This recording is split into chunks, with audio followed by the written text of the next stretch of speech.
Breaking NFL news where team owners have approved a proposal allowing NFL players to participate in flag football at the 28th Summer Olympics in Los Angeles. There will be a limit of one player per NFL team on each national team participating. So one team can't have multiple players on the U.S. team, but it can have multiple players in the Olympics. They would just be playing for separate countries. There will also be a salary cap credit for any player who's injured while participating.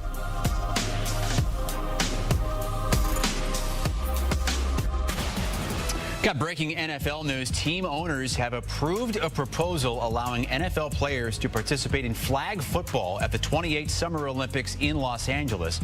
Now, that proposal will need final approval from the Players Association.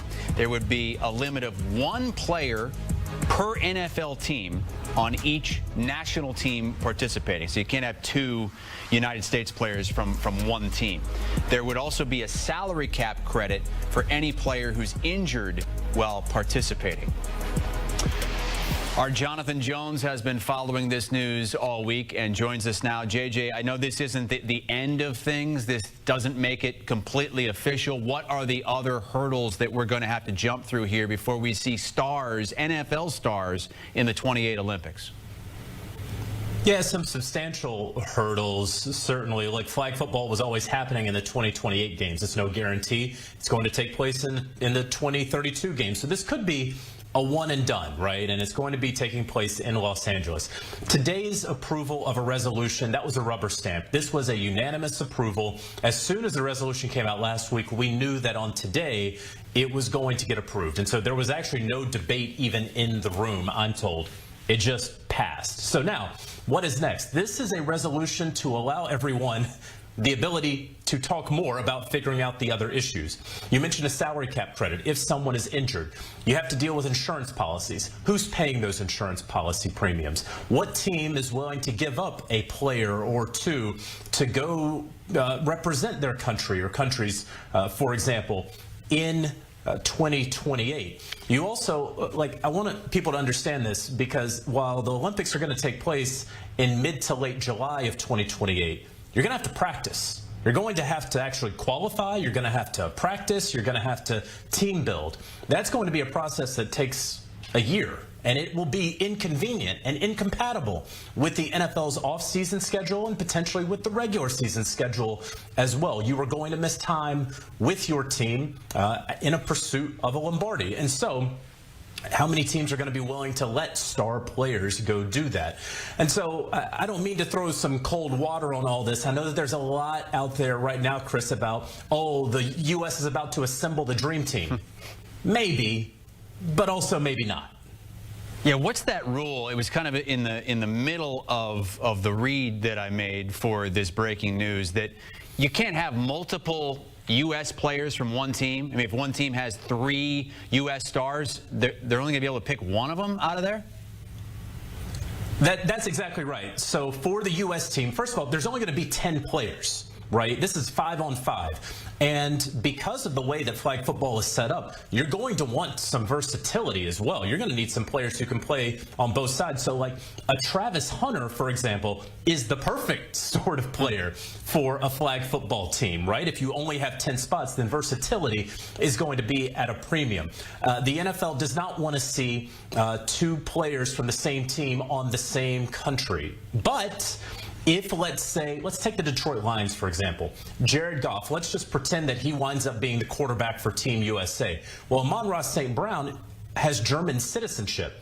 And if Germany is one of the 6 qualifying countries in flag football, could Amon-Ra St. Brown play for Germany? Now you start to see how a team, and that's 2 of their biggest stars who may be missing for substantial parts of the offseason or preseason in pursuit of a championship. So those are just a few of the obstacles, and that's just one sort of permutation of this in this hypothetical that we are still 3 years away from ultimately seeing. We had a couple of our analysts put together some potential teams. It's really early in the process, and again, as JJ said, this is not official, but you see this team right here from Kyle Long. He wants to see Kyler Murray at quarterback, Saquon at running back, Justin Jefferson and Malik Neighbors at wide receiver and Brock Bowers as a tight end. I mean, is that I guess that's feasible, right? Because those are different teams. And same thing here for Mike Renner. And JJ, Mike even has a college player on his team in Jeremiah Smith, because this is still 3 years down the road.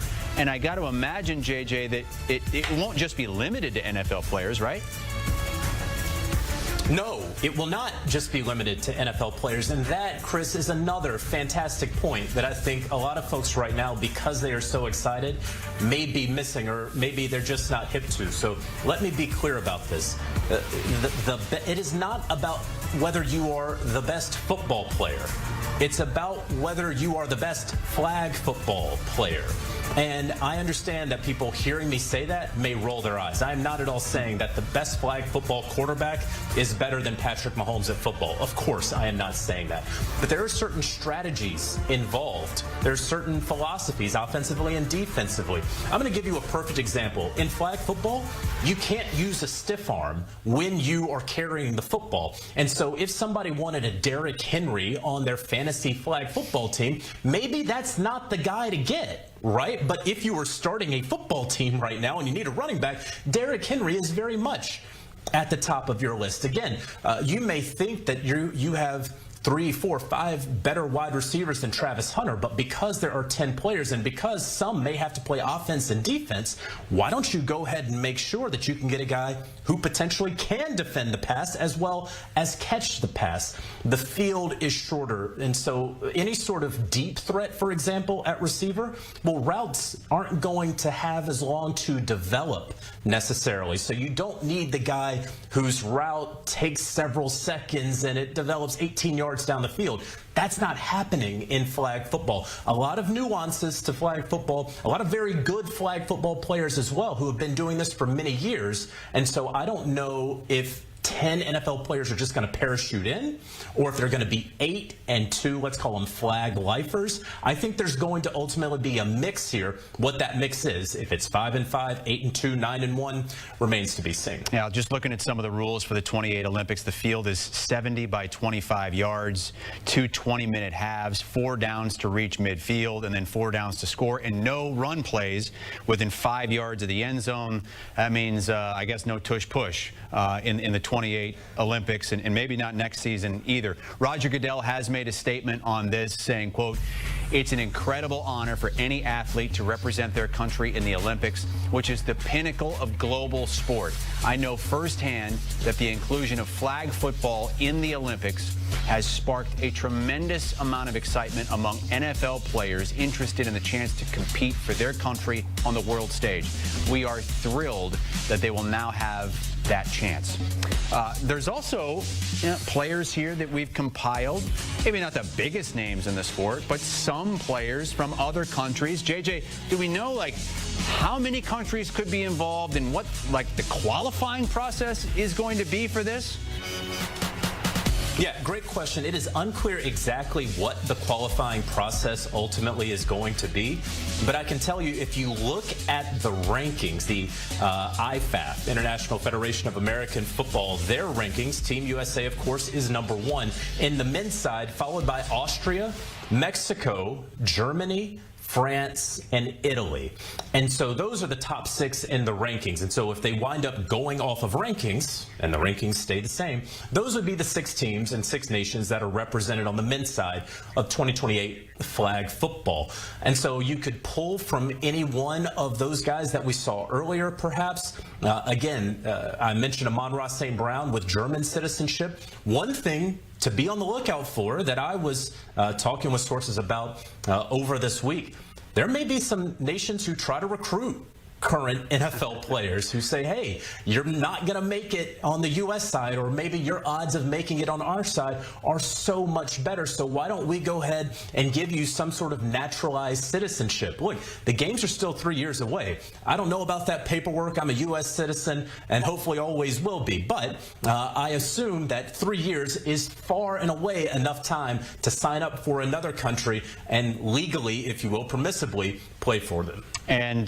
this was one of 3 big votes we expect this week. The other 2 involve potentially reseeding in the postseason, where you seed based on record and not your division. The other one is the aforementioned tush-push. When can we expect to hear those votes, and what is expected as a result of those votes this week? So those votes will take place, if they wind up taking place, on Wednesday. I just say if, because just because there is a proposal on the table does not mean that it will be voted upon. Sometimes these proposals wind up getting tabled. That's what we saw back in March with the tush push, where it actually wasn't voted upon. They did an informal vote. It was 16 for, 16 against. Green Bay went back on their proposal, changed up the wording. It was a poorly phrased and poorly worded proposal to begin with. And essentially, the new proposal is prohibiting pushing and pulling of a ball carrier anywhere on the field. That, in talking with sources, has a far better chance of ultimately passing. And so we will know tomorrow whether effectively the tush push will be banned. If